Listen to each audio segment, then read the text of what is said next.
Conrad Black is a Canadian-born publisher of many leading publications around the world.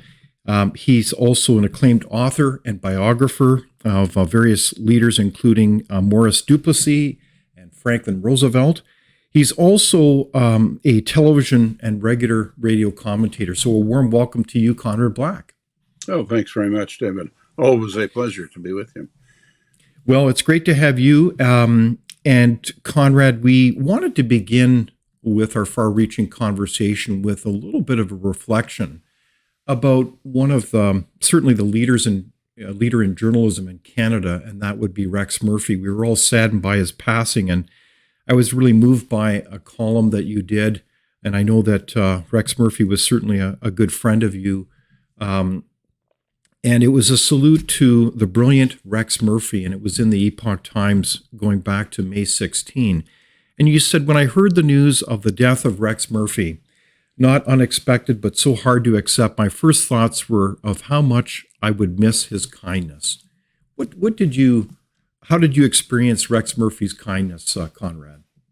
He was always tremendously solicitous in any problem or difficulty a friend of his was having.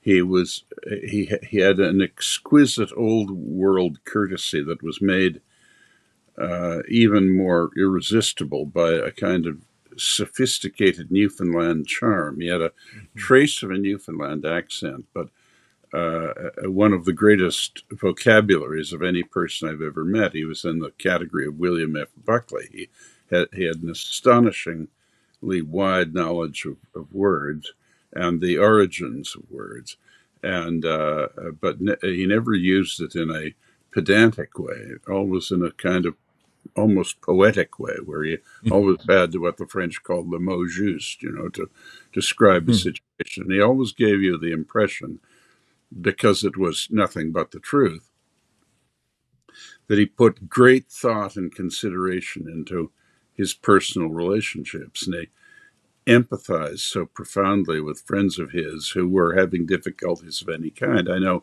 he and Jordan Peterson and I often had dinner together, and I know that's what Jordan thought of him also. And we all have our ups and downs, and Rex was always genuinely concerned, not in a nosy way, but in a supportive way, of whatever was on the minds of and worrying his friends.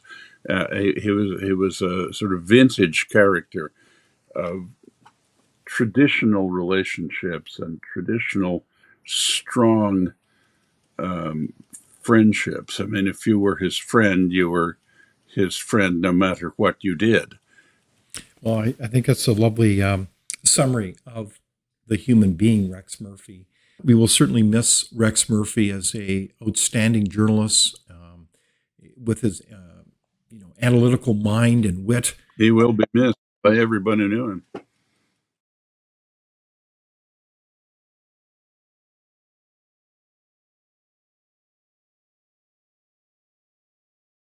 I want to shift the topic a little bit to the turbulent world of American politics. It has been one of these weeks in history that we'll remember for some time as we think about the attempted assassination of a former U.S. president, namely Donald Trump. It was literally a close call as a bullet grazed his ear. It's really quite remarkable that he survived. And I just reflect on that with you in retrospect, because you, of course, know Donald Trump well. And I'm curious what your thoughts are about this issue as we think and also remember the endless rhetoric. It's almost the demonization of another human being. What crossed your mind when you heard about this tragic news? Well, I was actually watching his speech, and it was clear immediately what had happened. What new development can happen in this astonishing year? I mean, his was a remarkable comeback that was not unforeseen by me, but it was thought by his many critics to be impossible. They thought that after January 6, 2021, they'd seen the last of him. And when he had the temerity to announce he was seeking the nomination of the Republicans again for president, they hauled out this farrago of absolute nonsense with these legal suits of theirs. And, he drove through that like the Queen Mary, I thought, as I said to my wife, I thought of his indestructibility. He is a vital force in the world, whether you appreciate him as I do or not. He is not to be underestimated. So I thought, before it became known that other people had been injured and one person killed, I thought that it was miraculous that if he hadn't moved to look to his right, he would have taken a lethal wound. So it was a miraculous coincidence that he changed his line of vision just as the shot was being fired, and that it just demonstrated the theory that I had developed in straight conventional political terms. Nothing so drastic as an attempt on his life, though that can always happen, and there's plenty of precedent for it in the U.S. That he was politically unstoppable. Mm-hmm. Well, it certainly is a remarkable set of events here, and it is incredible that he's not only survived, but coming out of the Republican National Convention really on another high in terms of what seems to be electoral support. If we look at certainly Rasmussen polls, I mean, there's so many swing states that seem to be firmly in his camp at this point. So what do you think about a call to focus on issues rather than the endless demonization of other people? There has been quite a blame game about the atmosphere that in effect incites extreme thinking about one's political adversary in the United States, and the most unfortunate choice of words of the outgoing American president Joe Biden a few days before, that the media should put a target on Trump's back. That horrible. Obviously, he did not. In fairness to him, I do not believe that President Biden was urging people to assassinate President Trump, but it's a most unfortunate choice of words, and the extent to which the Democrats have been trying to represent him as a satanic figure who is a mortal threat to the future and the survival of American democracy is nonsense in itself. The public doesn't believe much of it anyway, but it does undoubtedly contribute to the kind of atmosphere that susceptible psychopathic people might respond to in a way that's very dangerous. And that it's not for me to prejudge what the motives of the assailant in this case were, but it wouldn't be at all surprising if he had had a full dosage of that kind of treatment of Trump and decided to take matters into his own hands. It would be a very good thing if we could ratchet down to a discussion of policies, because there are very clear, profound policy differences between the Trump Republicans and the Biden Democrats, and there's plenty to discuss on the policy side, and leave the personalities out of it. And it is illustrative. I mean, in my optimistic moments, I say to people who say, "Well, it just shows the U.S. is a decadent country," that they're not decadent. The establishment is fighting like Kilkenny cats to keep their position. You can't say they're decadent. I mean, I personally don't think they've done a very good job of governing recently, but it's not, they haven't just rolled over and given up. They're fighting like demons to hang on to the position. But it's the strength and the weakness of the United States is it's a jungle. I mean, the America of, and we've talked about this before privately, but the America of Norman Rockwell and Walt Disney exists, but it's kind of a facade. I mean, really, you get this tremendous competitiveness and very high levels of achievement in every field. But like all jungles, a lot of people are ground to powder needlessly. and Mhm. that's how it works. It's a rough country that has a tremendous level of achievement, but does not deal gently with losers. So that's where I want to pick up on a question then, Conrad, that you alluded to. It's more of a strategic question in the sense that we know that the opponents of Donald Trump and that larger movement that he represents, they have tried to throw everything at Donald Trump, like the lawfare, um, the legacy media has just been all over Donald Trump, and I mean the level of actions is really breathtaking. I've certainly, as you said, have never seen this type of political opposition before. So my strategic question would be, what's really going on here? Like these are obviously all symptoms, and you alluded to this earlier, of an elite that is desperately trying to hold its position. It's not arguably governed well. It's got into endless wars. It's got into endless deficits and debt. Um, in many ways, it's not really served the American people, you could argue.